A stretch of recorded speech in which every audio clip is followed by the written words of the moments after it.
kecil dan mudanya namanya Raden Syahid. Beliau dipanggil Raden karena memang putra dari seorang Tumenggung. Tumenggung itu kalau sekarang ya bupati ya. Tumenggung Wilatikta dari Tuban. Beliau ini anak dari seorang Tumenggung, kemudian berguru kepada gurunya Sunan Bonang. Yang diuji oleh Sunan Bonang duduk di tepi sungai sampai 5 tahun. Tapi tidak sekedar duduk terus ngantuk tidur, itulah sampean Jumatan. Tapi duduknya disuruh berzikir. Zikirnya ya Hayyu ya Qayyum ya Dzal Jalali wal Ikram. Saking khusyuknya berzikir sampai tertidur. Jadi kalau sampean wiridan zikir kok tertidur ya enggak apa-apa, itu berarti Sunan Kalijaga. Malah kalau susah tidur obatnya zikir cepat.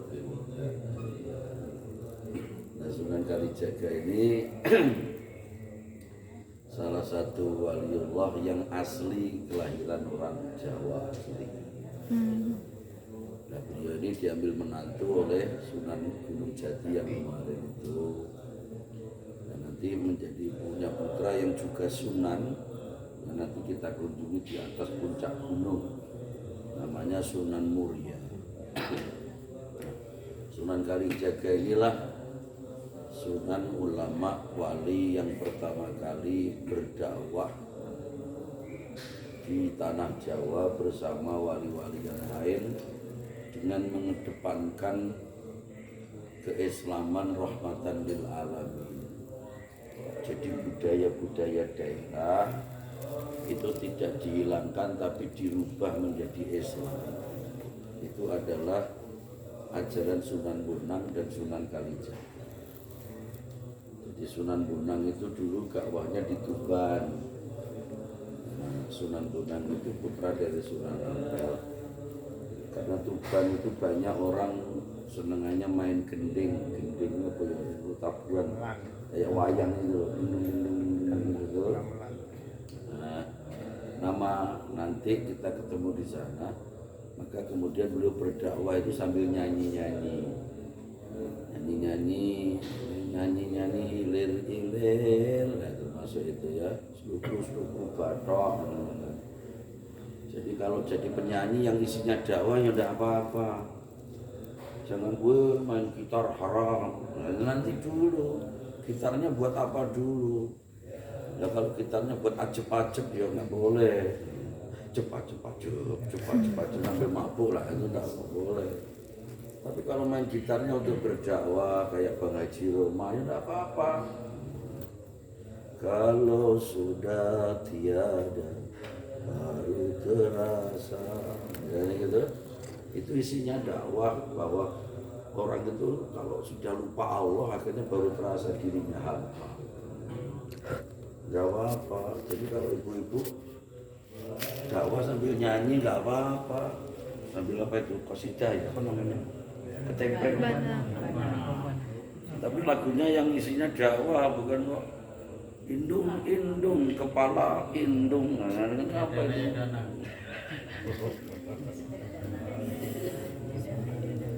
Nah, Sunan Kalijaga juga meniru gurunya. Beliau berdakwah banyak sekali dari budaya daerah yang dirubah menjadi Islam. Di antaranya tahlil.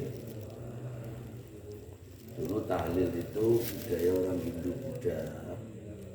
Jadi senengannya manggil-manggil dewa, penguasa daerah, gitu ya.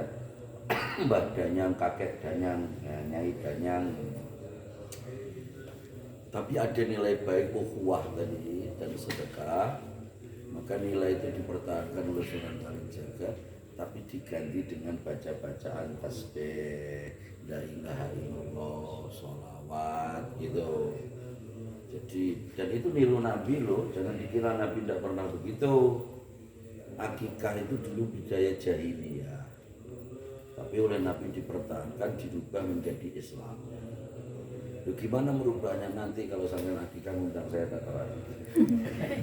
Kalau di sini kan tentang ya, salah satu yang sampai sekarang budaya dipertahankan oleh Indonesia hasil karya Sunan Kalijaga adalah wayang kulit. Wayang kulit pertama yang dibikin oleh Sunan Kalijaga adalah Bima. Yang kecilnya namanya Brontoseno. Cerita kakang. Tapi sampai sekarang bahasanya bahasa Jawa kerajaan. Kalau orang selain Jawa tidak belajar benar-benar tidak bisa. Kalau saya memang senang. Kecil saya itu dulu kalau sama bapak itu rebutan radio dengerin wayang. Jadi wayang kulit itu bukan sekedar cerita kayak India Bharatayuda, kemudian bukan. Di situ ada ajaran Islam dan ajaran tasawuf yang sangat dalam sekali. Termasuk yasinan, ya, termasuk sedekah desa, syukuran, itu hasil gubahan-gubahan Sunan Kalijaga. Dan ternyata yang paling banyak berhasil berdakwah di tanah Jawa adalah Sunan Kalijaga. Sunan Kalijaga itu muridnya banyak, di antaranya Joko Tingkir, itu muridnya Sunan Kalijaga. Terus Sunan Bayat yang asalnya Bupati Semarang, Ki Ageng Pandanaran, kemudian jadi muridnya berubah menjadi Sunan Bayat. Makamnya di Klaten. Terus ada lagi Sunan Geseng. Sunan Geseng itu makamnya di Jogja, di Gunung Jolotundo. Dekatnya Pak Paijan ini. Di situ itu makamnya Sunan Geseng, termasuk Raja Demak pertama, siapa? Raden Patah, itu didikan Sunan Kalijaga. Jadi ketika Sunan Kalijaga itu ngerti bapaknya ini masuk Islam, Raden Wijaya yang terakhir, Sunan Kalijaga ini bikin sandiwara, bikin strategi, karena ternyata alamat yang nanti menjadi raja Islam bukan dari putri permaisuri, tapi dari putri selir dari Cina, dari Campa. Di Campa yang melahirkan namanya Patah, Raden Patah. Supaya itu selamat oleh Raden Wijaya dititipkan kepada Sunan Kalijaga. Oleh Sunan Kalijaga begitu agak mulai kecil-kecil mulai besar dididik, dititipkan di Palembang. Di kerajaan Sriwijaya. Makanya Demak dengan Sriwijaya itu tidak bisa dipisah. Jadi Raden Patah itu didikannya dari didikan politik lah bahasa sekarang, itu dari kerajaan Sriwijaya. Dititipkan kepada pamannya Arya Damar. Arya Damar, dan kemudian ibunya pura-pura diakui menjadi istrinya Arya Damar. Jadi orang yang tidak ngerti, orang kerajaan itu bukan anaknya Raden Wijaya, Haji Wijaya, tapi anaknya Arya Damar. Padahal itu enggak, itu anaknya Haji Wijaya. Kayak Presiden Soekarno, itu kan orang tahunya anaknya siapa? Bapaknya Blitar kan, ibunya Bali. Padahal bukan. Raden Pak Soekarno itu Raden Soekarno itu putra kerajaan Solo. Tapi karena tadi bukan putri permaisuri, disembunyikan, dititipkan seperti itu. Begitu sudah lulus belajar politik dari Sriwijaya, dikembalikan kepada Sunan Kalijaga, dididiklah agama sampai selesai.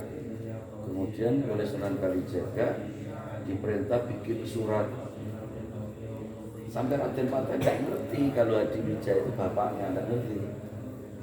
suruh bikin surat. Isinya surat apa? Assalamualaikum. Terus pertama prolog biasa. Terus isinya itu intinya, wahai Raja Hadiwijaya, sudah waktunya potong jenggot, gitu, cukur jenggot dari patah. Begitu nerima itu, Sultan Raja Hadiwijaya langsung ngerti ini maksudnya isyarah dari Sunan Kalijaga bahwa masa anak namanya Fatah sudah siap untuk menjadi seorang raja. Maka habis itu balas, karena isinya gitu singkat, raja sudah waktunya cukur jenggot, kalau tidak mau kami siap berperang. Terus Hadiwijaya menjawab, iya saya siap cukur jenggot. Nah itu. Nah habis itu Raden Hadiwijaya pergi dari kerajaan. Tidak ada orang ngerti kemana. Kan? Tahu-tahu kemudian kerajaan Majapahit takluk di bawah Raden Patah, dirubah menjadi Kerajaan Demak. Nah kemana Hadiwijaya tadi? Ternyata berubah menjadi Sunan Lawu, berubah menjadi di Gunung Kawi, Sunan Gunung Kawi. Jadi beliau itu nyepi-nyepi, setiap berdakwah namanya diganti-ganti. Terakhir Hadiwijaya itu sudah masuk Islam, Bapak. Dan itu juga muridnya Sunan Kalijaga. Banyak yang asalnya nakal-nakal itu dengan Sunan Kalijaga berubah. Termasuk salah satu putranya adalah Saridin, yang terkenal di daerah Pati. Saridin waliullah itu sedikit tentang pengetahuan Kanjeng Sunan Kalijaga. Yang waktu yang harus kita tiru adalah jadilah orang itu yang punya rahmatan lil alamin dan selalu bertindak bil hikmah wal mau'izatil hasanah, bijaksana dan arif seperti Sunan Kalijaga. Jangan kaku, jangan nggak mau menerima apapun, jangan gampang emosian, dikit-dikit ngamuk, dikit-dikit ngamuk gitu ya. Itu berarti agamanya baru kulitnya saja. Orang itu kalau sudah dalam seperti lautan. Lautan itu dimasukin apapun tetap tenang saja. Tidak ada gampang bergejolak itu. Nah ternyata nanti kita mau ke Masjid Demak yang dibangun para wali songo. Ternyata begitu masjid itu jadi, isyarah dari Allah, siapa yang mampu menjadi imam adalah Sunan Kalijaga. Ini isyarah dari Allah, berarti di antara 9 itu yang pantas memimpin adalah Sunan Kalijaga. Tapi beliau sangat tawadhu, beliau tetap menghargai guru. Demikian, hari ini kita ucapkan salam perpisahan kepada beliau. Mudah-mudahan ziarah kita diterima oleh Allah. Amin. Amin. Mari kita berdiri.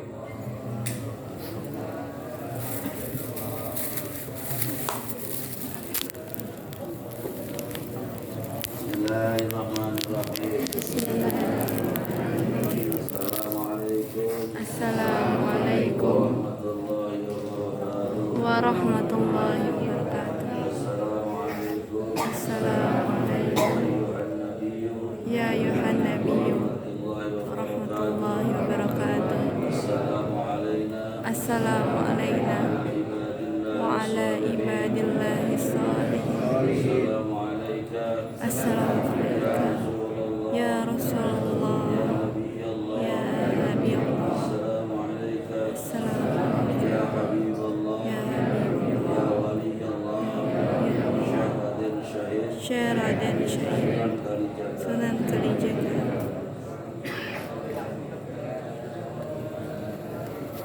Kalau pengen lihat makamnya Aryo Penangsang sebelah sana pojok tas.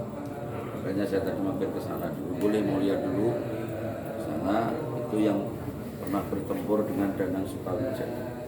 Saya tunggu di sini, nanti kita pintu keluar.